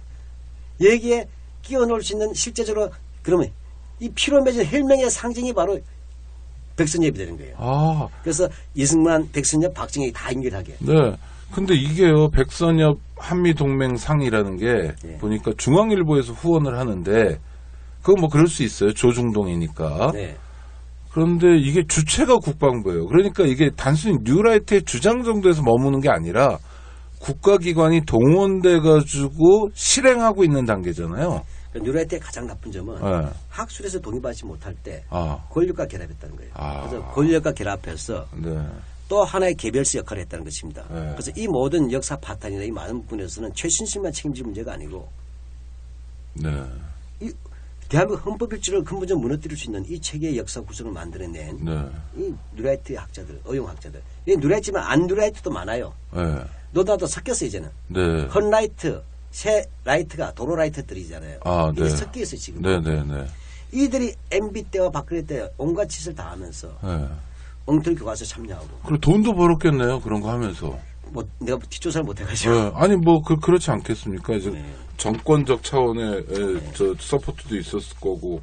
그리고 어때요? 지금 보니까 이젠 큰 틀이 나오지요. 네. 자 이렇게 해서 국정교과서를 만들어내잖아요. 네. 그러면 이렇게 되는 거예요. 국정교과서 보면 이게 자 내가 이제 수능 필수예요. 그렇죠. 네. 그전에는 서울대만 필수로 했기 때문에 국사 공부 안 했잖아요. 네네. 수능 필수로 했어요. 네. 하게 되면 어떻게 됩니까? 이제는 학생들에게 교과서를 가르치고. 그리고 우리가 중고등학교 다니면서 배우는 역사가 사실은 네. 이해하거나 또 그 인물 속으로 들어가 보거나 이런 작업을 하는 게 아니라 네. 입시 위주기 때문에. 쇠뇌죠. 암기. 네네. 그런 얘기 저도 많이 들었는데, 야, 이해하려고 그러지 마. 외워. 외우는 거잖아요. 암기. 근데 얘들이 쉽게 낸다 그랬잖아요. 네. 쉽게 낸다는 말도 알아들으셔야 돼요. 그건 뭡니까? 다음 중 이승만 대통령의 업적이 아닌 것은. 아. 1번. 네. 원자력, 근데 난이도는 올렸다 칩시다. 네네. 1번 원자력 개발. 네. 2번. 네. 2번은 이제 농지개혁. 네. 3번은 한미상호방위조약. 네. 이제 4번은 뭐 방공 프로석방. 네. 5번은 새마을운동. 아. 이렇게 되는 거예요, 시험 문제는. 그러면 답이 5번. 5번이 틀리다. 5번은 박정희 대통령이 한 업적입니다. 이런 식으로 내는 거예요, 시험 문제가. 네. 쉽게 낸다는 게. 그러면서. 세뇌를 지키는 거죠. 그 작전지휘권이랑 뭐, 이게 다 넘긴 게 업적이 되게 아주 간단하게 객관식 문제를 그렇죠. 통해서. 논술로 하면 역사학자에 문제 제기할 수 있으니까. 네. 사실로 그건 있긴 있었잖아요. 네. 그러니까 이런 식으로 해서 세뇌하게 됩니다. 그 다음에 어떤 단계냐. 네. 공무원 시험이나 각종 국가고시. 네. 그렇죠. 대기업의 국사 시험. 네. 엄청 많이 보죠. 단일 교과서잖아요. 네. 그거 보고 외워야 되잖아요. 네. 그건 더 질이 떨어질 거 아니에요. 그렇죠. 전 국민의 국정화. 아. 합치면 장기 집권 프로젝트죠. 자기들을 대한민국의 정통 성을 근데 만들고. 어떤 사람들은 그런 얘기를 하게 돼요. 이 약간 교육에도 불구하고 사람은 쉽게 안 망가진다. 7, 80년대 그 엄혹한 시기에도 교과서가 그렇게 엉망이었는데도 국민교육 헌장을 외우면서도 체제에 저항하는 젊은이들이 나왔다. 이렇게 얘기하는데 이런 그건 결과론이에요. 난 안 그랬거든. 맞아요. 제가 60년생이에요. 네. 68년대 국민교육 헌장 나올 때 1학년이었어요. 네. 난 대학교 1학년 때 네. 각각 돌아갔을 때 우려야 될지 헷갈렸어요. 네. 그것도 제가 고려대학교 사학과인데도 네. 그때 인문계열이긴 했지만 네. 나는 선배들로부터 네. 베트남 전쟁의 진실을 듣고도 안 믿었어요. 네. 처음에 그게 언제 때쯤이요? 베트남 전쟁 진실을 들은 게 언제 때쯤? 제가 대학교 한 2학년쯤 됐었죠. 2학년 때. 막 진행되고 진행됐군요. 제가 이미. 79학번이에요. 전쟁 끝난 다음에. 네, 네. 통킹망 사건밖에 몰랐어요. 네, 시험에 네, 통킹망 네, 사건만 네, 네, 나왔는데. 그렇죠. 네. 그럼 이런 문제가 있는 거예요. 이미 내가 수십 년간 믿어왔고 그 지식으로 고려대학교까지 들어왔어. 네. 그거 틀려서 한마디에서 넘어갈 수 있을 것 같아요? 없죠. 맞아요. 수학이나 자연과학은 들 수가 있지만 이건 내 삶에 대한 뿌리를 흔드는 거예요. 그렇죠. 수학은 계산이 틀렸으면 다시 풀면 되는데. 이건 내 사고를 형성하고 그렇게 하는 거예요. 다른 말로 아무리 내가 신뢰하는 선배들이 얘기해도 그렇죠. 쉽게 넘어가는 게 아니죠. 맞아요. 그때도 넘어갔다 하더라도 소수였어요. 네, 맞아요. 그렇다니까요. 그 다음에 예를 들면 로미오와 줄리엣이 사랑했는데 알고 보니까 원수의 집안이다 헤어져라. 헤어집니까? 안 되죠. 그것이 부서진 고통이 너무 컸어요. 그렇죠. 그러니까 지금 착각하시는 게 많은 분들이 결과를 가지고 과정을 안 보는 거예요. 맞아요. 내가 비로소 그걸 받아들일 때는 대학 오고 나서 받아들인 거예요. 그 제가 아주 나쁜 사람 아니잖아요. 아니 그리고 그렇다 하더라도 같은 연배에서도 아직까지도 그걸 안 받아들이는 사람도 훨씬 많잖아요. 사실 지금도 박한용 실장님 연배에서 이제 좀 있으면 환갑 되잖아요. 연배에서 이렇게 보면 박근혜 지지율이나 많이 추락했다고 하지만 네. 그래도 튼튼하고 박정희 시대의 그 신화 있지 않습니까? 경부고속도로 누가 닦았냐 뭐 이런 거 이런 거에 사로잡힌 사람들도 많이 있는 거잖아요. 그렇죠. 그러니까 결과론이 맞겠네. 네. 결과 보고 과정을 안 보면 안 돼. 저 같은 사람은 그 역사를 하고 비판적인 공부를 새로 다시 시작했잖아요. 그래서 얼마나 머리가 아픈지 아세요? 방황하고 믿을 수 없어요. 맞아요. 오죽하면 기성세대는 다 죽었으면 좋겠다고까지 원망을 했어요. 왜? 나 엉망진창이어서 날 바보 만들었구나. 네. 선뜻 받아들이지 못하는 거예요. 네. 그리고 그들은 알아요. 세뇌가 얼마나 무슨지 알아야 돼요. 네. 우리가 볼 때는 뭐 민방위 교육 받잖아요. 예비군 교육 받으면 막 연사들 하면 졸잖아요. 네. 졸아도 다시 반복되면 주입됩니다. 네. 안 사라집니다. 네. 그래서 저는 우리 또래 같은 경우에는 우리 또래 이상의 경우에는 특수한 경우 아니면 전부 다 제가 이상한 사람이에요. 그렇죠.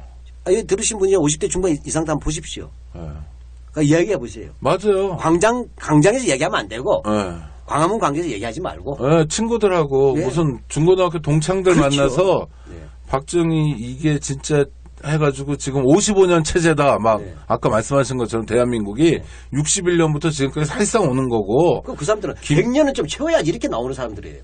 김대중 노무현 정권이라는 건 아주 돌출적인 그렇죠. 특별한 시기였다라고 얘기하면 뭐라고 그럴 친구들 많죠. 그래서 이 수구들은 오랫동안 이데올로기 세뇌 담당들이잖아요. 네. 그러니까 세뇌의 효과라는 걸 알고 있어요. 두 번째는 뭐냐면 나이 먹어서 기성과 보수화될 수 있잖아요. 네. 또 하나 더 특히 학벌이 높다해서 비판적이지 않다는 거예요. 저는. 그렇죠. 맞아요.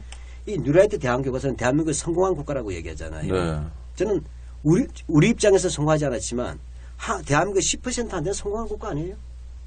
뭐 10%든 1%든 그렇죠. 최순실 신발장만 보여줬는데도 이멜다처럼 그렇죠. 그러니까 이 교과서는 그러니까 이 국정교과서의 핵심은 대한민국 성공한 국가로 얘기하는데 딱 이건 복잡하지 않아. 내가 행복하지 않으면 이 교과서는 버릴 수가 있어. 네. 내가 행복하다 믿는 사람한테 이 교과서는 맞는 교과서. 그렇죠. 또 누가 행복할 수 있냐? 종부세 낮춰주고, 기업하기 좋게 만들어주고, 노동자 힘들게 하고 이 교과서 다 그런 건데. 따라서 10%를 위한 교과서. 이 교과서를 나머지 90%에게 가르치겠다는 거예요. 그 결과가 대한민국의 미래가 어떻게 되겠어요? 이게 내년 대선과 연결됩니다. 그런데 이거는 2017년 대선만을 염두에 둔 게 결코 아니다. 역사식이 길어요, 이 사람들. 네, 훨씬 더 긴 장구한 세월 동안 준비했고 이후 장구한 그러니까 당대만 보는 게 아니라 어떤 조선일보 독자 그 사람 어떤 잘 나가는 어떤 인물 우병우 뭐 이런 사람만 있는 게 아니라 그 자식 손주까지도 생각하는 대형 프로젝트다. 그래서 이게 완전 탕탕이 아니고 우당탕 사건이에요. 우병우도 들어가야 돼. 네. 그리고 이 부분에서 제가 이 표현은 비유적인 표현이니까 오해하지 마시고 한마디 하면 우리 자녀들에 대해서 뭐 좋은 표현은 아니지만 화가 나서 표현인데 상징적인 표현이에요. 비유적인. 늙은 수구가 우리 자녀들을 회춘 도구로 쓰는 거예요. 난 이런 게 굴욕적이에요. 자기들이 영생하려고. 그래서 이젠 교과서까지 뜯어 것인데 검정 교과서 교학사구로 안 되니까 검정 교학사 교과서가 2,100개가 틀렸어요. 한 페이지당 5.3개가 틀린 거야. 정말 어려운 지경인데요. 경지가. 무슨 수로 가르칩니까? 그래서 단 한 학기만 채택됐잖아요. 단독 교과서. 그것이 2014년 1월 달에 부산에 있는 모 학교가 딱 한 학교 채택했어요. 그 학교의 이사가 박근영이에요. 한 학교. 2,100 몇 학교 중에.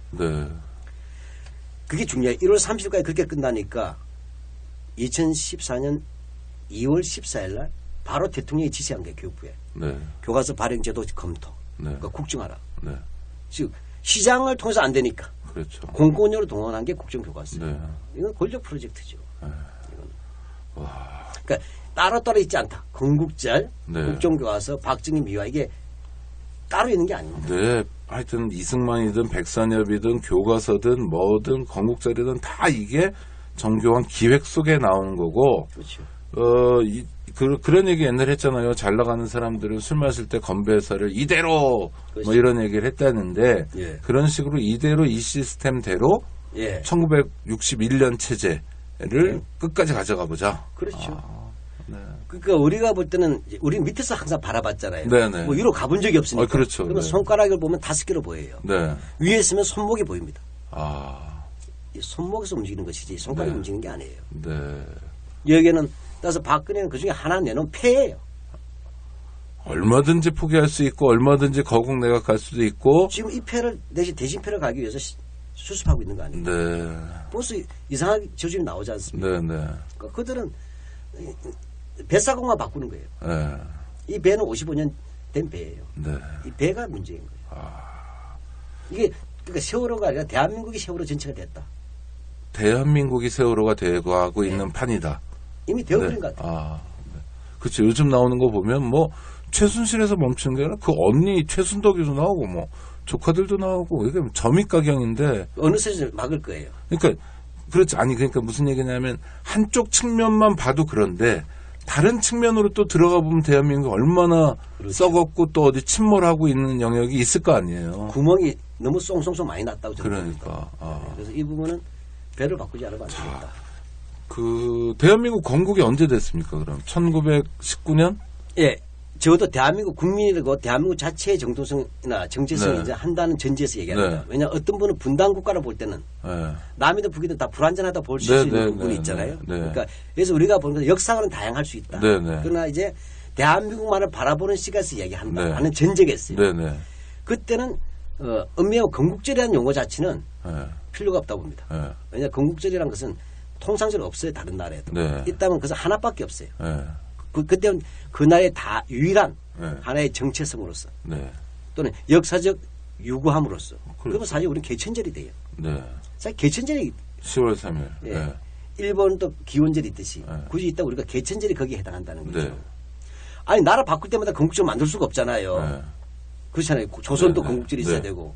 그러니까 우리가 말할 때는 이 땅에서 터전을 자리 잡았던 한민족의 어떤 역사적 정체성과 유관 역사를 얘기한다고 할 때 그 뿌리에서 시원성을 얘기하는 건국절을 얘기한다면 네. 굳이 된다면 개천절이 맞다. 개천절이다. 그러면 좁은 의미에서 대한민국이란 게 네. 생긴 거는 1919년이다 이렇게 보시는 거죠. 이렇게 봐야 되죠. 그래서 전제가 그쪽 뉴라이트 쪽에서는 네. 건국이라고 하면 네. 몬테비데오 협약에 따라서 뭐 국토 뭐 이런 거요? 영토, 네. 네, 주권, 네. 그다음에 뭐 국민 네. 이야기하잖아요. 네. 그것은 정치학적인 개념이에요. 네. 역사적 개념이 아니다. 이게 중요해요. 네, 네, 네. 왜냐 이건 일반적으로 사책에 나오니까 그러니까 48년이 맞겠다고 생각하는 분이 많아요. 네. 근데 아니에요. 네. 역사적 접근은 그렇게 하지 않는 겁니다. 네. 원칙적으로 그게 맞아요. 네. 근데 이게 35년이에요. 네. 제국주의가 전 아시아, 아프리카, 라틴 아메리카, 태평양까지 전부 다 식민지로 만들었어. 네. 그렇죠. 다 나머지 뺏어놓고 국가의 조건은 영토, 국민, 주권 말이 됩니까? 네. 뺏어놓고 원칙을 제기하면 못합니까? 그렇죠. 니들은 국가가 없다 이런 거죠. 등기부등본 네. 가져놓고 네. 등기부등본 있는 사람이 주인이다. 네. 이 이야기란 거예요. 네. 따라서 35년도에 나온 몬테비데오 협약이라는 것은 네. 당시로서는 식민지가 아닌 제국주의의 원칙이기 때문에 네. 이 원칙에 따라가면 어떤 식민지 망명 정부도 국가로 인정하면 안 되고 그렇죠. 식민지를 했던 제국주의 국가가 정통성이 있는 거예요. 네. 그 미국의 식민지들은 영국의 식민지는 망명 정부 시에도 인정이 안 되는 거죠. 네. 이랬기 때문에 이건 너무 기계적이고 안 맞다는 것입니다. 네. 그러니까 35년대 몬테비데오 협약은 모든 나라 다 독립한 다음에 네. 뭐 한 나라한테 정부가 두 개가 있다든지 네. 이렇게 될 때 얘기가 돼야 되지. 네. 집 뺏어놓고서 뭐냐면 기회조차 없었는데. 네. 제시한 것을 받아들이면 안 된다. 네. 그 다음에 미국하고 비슷해도 이 사람들이 건국절 들고 나온 게 미국의 7월 4일 독립기념일을 들고 나온 거예요. 네. 원래 이용훈 교수가 네, 네. 지가 우연히 미국 갔다가 7월 4일 날 갔더니 막 폭죽 터뜨린 거 네. 네. 얼마나 부러운 나라겠어요. 네. 네. 본인이 가장 부러운 게 미국일 텐데. 네. 우리도 이런 거 만들자. 그게 48년 8월 15일을 건국절로 하자. 이게 원래 사설에 나온 거예요. 동아일보에. 네. 틀렸어. 그 개념 하게 되면 우리는 3.1절이 맞아요. 네. 자, 미국 봅시다. 미국은 1776년에 네. The Declaration of Independence 네. 독립선언을 해서 독립선언서가 나왔잖아요. 네. 독립을 선언했어요. 그러니까 정부를 세워야 돼. 네. 근데 영국하고 싸우잖아요. 네. 그래서, 독립전쟁 시기를 거치죠. 그래서 네. 조지 워싱턴을 사령관을 네. 했어. 네. 전쟁을 해서 그다음에 미 합중국 정부를 만드는 거예요. 네. 그때 미국의 건국절은 사실은 독립선언일이잖아요. 네. 우리도 마찬가지인 거예요. 아. 우리도 마찬가지인 게 1919년에 3월 1일 날 오등은 자야 조선의 독립국임과 조선의 자주민임을 선언하는 차로서 세계 만방에 고하여 쫙 했어요. 네. 독립을 선언했어. 네. 근데 일본이 이제 덤비는 거야 계속. 그러니까 우리가 뭐냐면 독립을 선언했기 때문에 이 독립국가를 운영해야 할 정부가 필요하다는 네. 거예요. 그때 막 만들지 않았다는 게 중요해요. 네. 그래서 4월 11일 날. 네, 임시의정원. 그렇죠. 네. 이게 요즘으로 치면 재헌의회. 네, 네. 임시의정원에서 뭘 합니까? 임시헌법 만들잖아요. 네, 임시헌장 만들죠. 임시헌장 만들고 여기에 근거해서 4월 13일 날 정부 수립한 네, 거 아니에요. 네, 공포하는 거죠. 네. 어. 그 정부도 공포도 하고 정부도 수립하고. 그러면 만약 대한민국만의 소위 미국식 7월 4일 예. 이런 거라면 3월 1일이죠. 3월 1일. 우리도 전쟁 다 있네요, 그러면. 한반도적 삶으로는 10월 3일이 있고, 예. 그 다음에 대한민국의 시원을 따져가 보면 3월 1일이 있고, 다 국경일이잖아요. 예. 또 엄밀히 하면 4월 11일이 될 수도 있어. 헌법 만든 날도. 아니, 저희는 빨간 날이 하나씩 느는 거 좋은 거니까, 예, 11일 또는 4월 13일이면 좋겠다, 만약에. 그렇죠. 그렇게 보면요, 박 실장님, 대한민국 건국이라는 게, 예. 이제 좀 있으면 100주년 아닙니까? 예, 예. 3년 남았네요. 3년 안 남았죠. 한 2년 몇 달 남았죠. 예, 예. 이제 11월이니까 예. 2년 4개월밖에 안 남았는데, 야, 건국의 우리 선조들이 있잖아요. 어버이들. 임시의정원이면 의정원에 모였던 분들. 예. 나중에 이상해진 분들도 계시지만 사실 우당 이회영 선생부터 정말 막 이렇게 진짜 고마운, 네, 우리가 잘 기억 못하는 진짜 어르신들도 계시고 내각에도 마찬가지 아닙니까? 근데 그런 사람들이 건국의 어버이다. 이승만 박사 포함해서. 예. 하여튼. 그때. 포함시켜도 좋다고. 그러니까, 그때 자리가 있으니까. 쫓겨나긴 했지만. 물론요. 하여튼. 그러니까 딱 그 상황에서는 도산 선생, 안창원 선생님도 계시고 다 이런 분들이 지금 1919년 4월의 마음으로. 예. 3.1 항쟁, 혁명, 3.1 운동을 딱 보고 난 다음에 모인 거잖아요. 예. 그게 진행되는 과정에. 예. 지금 대한민국을 보면 어떨까요? 마음을 좀 빙의해보세요, 빙의. 예. 먼저 죽기 잘했다, 이렇게 하실 거예요. 아이고, 들어온 거 살아서 안 보기 다행이다. 아이고, 와. 실제 그 말씀 하셨어요. 저명한 역사학자이시고, 실천적 학자이신 우리 박한영 박사님께서. 아니. 먼저 죽길 다행이다. 조문기 선생님이라고 있어요. 교과서에도 나오시고. 네네네. 우리 연구소 또 이사장님도 하셨잖아요. 하셨죠. 돌아가셨죠. 국민관 의거 주인공. 네, 그러니까. 어르신 살아계실 때. 네. 이제 기자하고 이제 인터뷰를 했어요. 그랬더니 뭐냐면, 그때는 이제 MB 때인가? MB 전이에요. 네. 독립운동가는 3가지 죄를 짓고 있다는 거예요. 네. 그 기자가 깜짝 놀랐죠. 그래서 무슨 죄를 지으셨습니까? 했더니 첫 번째, 해방이 되고 정부가 수립됐다는데 친일파가 권력을 잡았으니 이것을 독립되었다고 믿는 것이 첫 번째 죄예요. 네. 두 번째 죄는 무엇입니까? 친일파 청산을 못한 것만도 분했는데 분단까지 됐는데 이것을 제대로 된 국가라고 믿으니 이것이 두 번째 죄예요. 아이고. 네. 세 번째 죄는 그런데 연금 받아 먹고 있으니 세 번째 죄다. 우리가. 나는 이렇게 못 죽어서 못 간다. 부끄러워서. 이렇게 말씀하시다가 네. 그게 역사 부정을 보시고 가서 네. 눈물 흘리시면서 아이고. 글 하나 쓴데 내가 너무 오랫동안 산 것 같아. 이 치욕적인 것을 내가 보려고 독립운동 한 거 아닌데 네. 너무 굴욕적이란 거예요. 네. 이분은 항상 3.1절 날 전단 나누셨어요. 네. 나는 대통령 불러도 안 가셨어요. 난 청와대 칼국수가 제일 맛없다 그러시면서. 네. 차라리 그 시간이 있으면 대통령 만날 수 있으면 그 시기에 나는 친일임해사전 만드는데 호소문 돌려주셨어요. 네. 그러고서 수요 집회를 나가셨어요. 네.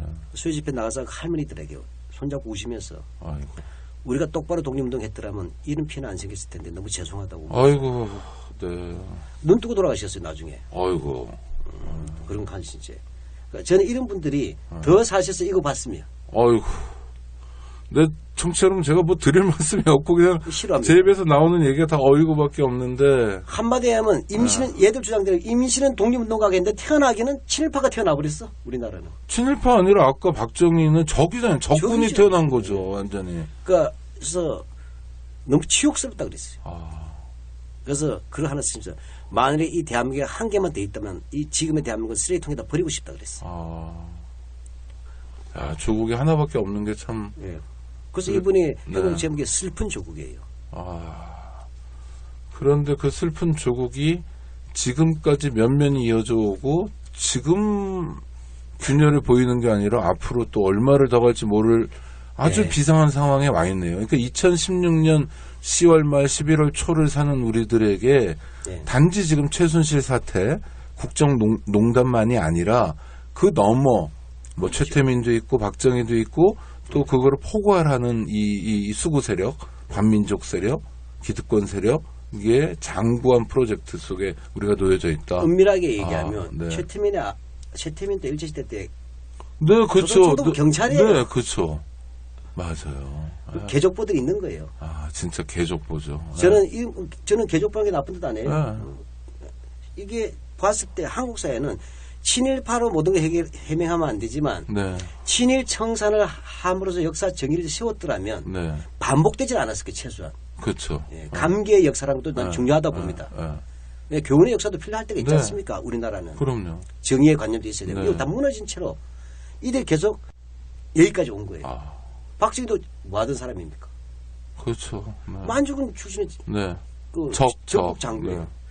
이들이 주물러오면서 만든 나라가 네. 쉽게 말하 우리가 이탈리아에서 마피아 청산할 때 마피아 청산 네네. 그때 검사가 들 조직이 많이 풀릴 때예요. 네. 깨끗한 손. 네. 이해가시죠? 네.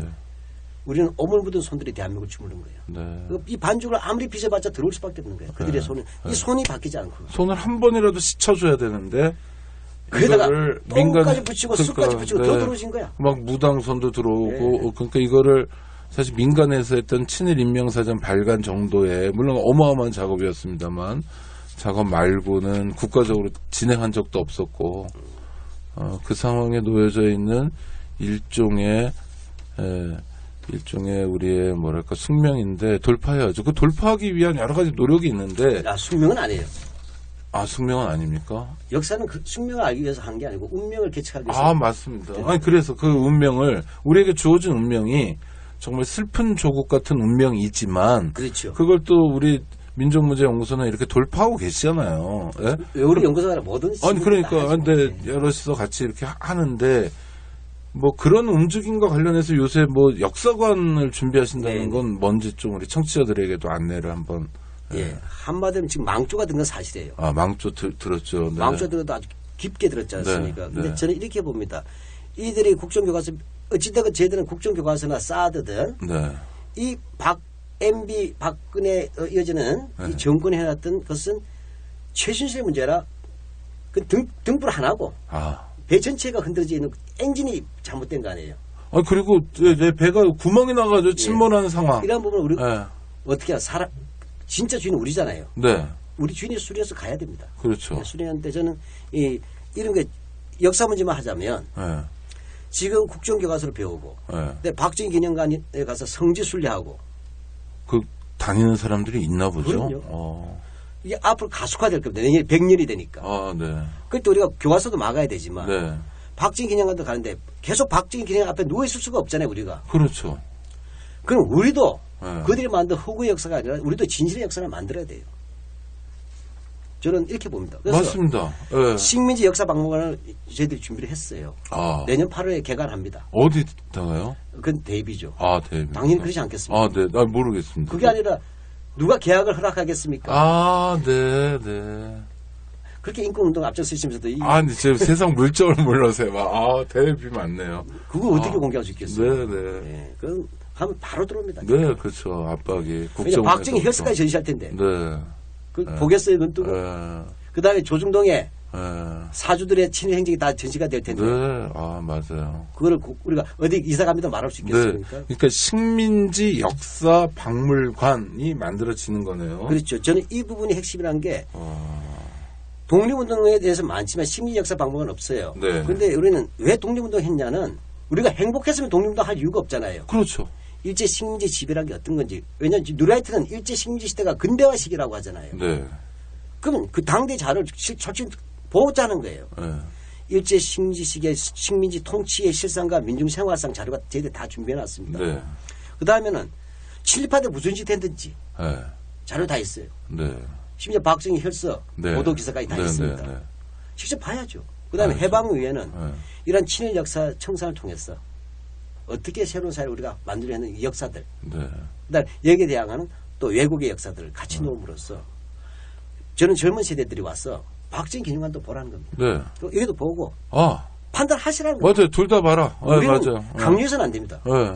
어느 앞으로 가야 될 여러분의 길이 어딘지는 여러분이 판단해라. 네. 두 개의 거울이 있다. 네. 네, 그 거울을 이렇게 해야 된다. 저희들은 그래서 늘 반대만 하는 운동 가지고는 안 되잖아요. 네. 대안이 있어야 된다. 그래서 저희들이 지금 30억을 모았어요. 이제 5억만 모으면 됩니다. 네. 그래서 저희들이 무턱대고 모금할 수 없다. 네. 그래서 30억을 만들고 자료도 지금 5만 점 있습니다. 어이구, 네. 단 5억만은 시민과 함께 만들고 싶다. 네. 그러니까 아니, 참여해야죠. 네. 저희도 참여하겠습니다. 뭐 몇 가지 방법이 있는데요. 일단 이걸 민족문제연구소 아시죠? 친일 인명사전 냈고 우리 박헌영 실장님이 일하시는 민족문제연구소가 열심히 지금 하고 있습니다. 그래서 뭐 10만 원 이상 내는 발기인도 있고 그 다음에 액수에 관계없이. 네, 액수에 관계없이 또 정액 후원을 이제 매달 CMS 통해서 이제 분할 납부 뭐 이런 것도 되고 여러 가지 방법이 있으니까 가장 간단하게 하실 수 있는 방법은 민족문제연구소 홈페이지를 찾아가면 그렇죠. 거기 안내가 있으니까 한번 읽어보시고 이거 조금씩 참여하시면 네 진짜 지금의 사태에 대해서 분노하는 시민들이 전 여러 가지입니다. 광화문 광장에 나가고 저희 토요일 날도 뵀잖아요.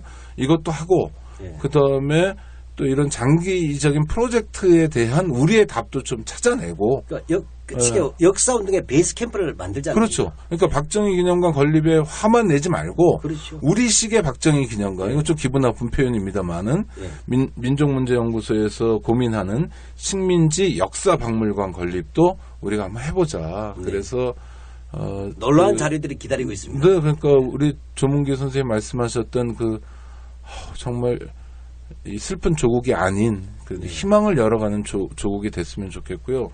좋은 소식을 나눌 수 있어서 정말 반갑고 고마웠습니다만은 우리 박 실장님 모시고 말씀 나누니까 벌써 시간이 너무 훌쩍 가가지고 이제 마무리를 해야 되는데요. 우리 청취자들하고 인사 좀 나눠주시죠. 네, 고맙습니다. 그리고 제가 한 10년 전에 갑자기 결혼할 때 반지하고 시계가 생각이 났어요. 안 보이더라고. 또 그래도 안 쳐져. 물어봤더니 IMF 때 우리 사모님께서 내셨더라고요. 네, 저희도 애들 돌반지 다 갖다 냈죠. 97년에. 강남에서 98년에. 예, 근데 강남에 금송아지가 있었는데 안 나왔더라고. 저는 이렇게 봅니다. 맞아요. 네. 이 대한민국이 항상 망조가 들 때마다 그래도 아직까지 안 망한 이유는 가장 이름 없지 대가 없는 시민들이 감남을제들이 나와서 몸으로 막아주면서 구멍을 몸으로 막은 거예요. 그렇게 하고 이렇게 지켜온 역사입니다. 어떻게 지키고 어떻게 만든 역사인데 이런 협작군들한테 넘겨줍니까? 맞아요. 저는 그래서 이 어려운 시기지만 이 친일 청산에 안 된 후과가 안 된 후과 그러니까 부정적 유산들이 어떻게 재생되는지 목격하고 계시니까 이것을 우리 후손들에게 물려주지 맙시다. 우리 끝내버려야죠. 그래야죠. 그래서 벌써 60년 가까이 됐는데 이제 끊어내고 자 우리 세대들은 세계를 전체를 무대로 놓고 인권이나 평화 또는 이런 전 세계의 어떤 바람직한 어떤 그 역사상을 만들어 나가는 그런 식에서 잘할 수 있도록 하는 것이 중요하고 그런 점에서 좀 이 식민지역사박물관은 모금을 목표로 하기보다 이러한 운동 자체가 우리들의 대안을 만들고 미래 세대에게 주는 민주시민의 조직적 선물이었으면 좋겠다. 네, 맞아요. 우리가 언제까지 1910년 경술국치에 발목 잡혀 있어야 되고 1961년 박정희 쿠데타에 발목 잡혀 있어야 되고 그 유산도 치우지 못해가지고 이렇게 고통을 받고 정말 지난 일주일 동안 뉴스 보기가 너무 무섭잖아요. 아니 이게 나중에 겁나더라고요. 앞으로 또 뭐가 또 튀어나오나 할 정도로. 제가 아니라도 더 많은 게 많이 생겨요. 그러니까요. 그러니까 이렇게 엉망진창이 된 나라에서 별 수 없다. 예전에 했던 것처럼 IMF 때만이 아니라 언제나 그랬던 것처럼 우리 시민들의 참여, 연대를 통해서 또 이런 숙제들도 풀어가야 되겠다. 귀한 말씀 감사합니다. 박 실장님 오늘 정말 고맙습니다. 청취자 여러분 감사합니다. 네, 고맙습니다. 안녕하세요. 장발장은행의 대표를 맡고 있는 홍세화입니다. 200만 원, 300만 원 벌금을 내지 못해 감옥에 갇히는 분이 매년 4만 명이 넘습니다. 장발장은행은 이분들에게 무이자 무담보로 대출을 해주고 있습니다. 장발장은행을 후원해 주시기 바랍니다. 실로 모든 게 엉망으로 치닫는 듯한 세상입니다마는 스스로 아름다워지는 데에 경연쩍어 하지 않기를 바랍니다. 고맙습니다.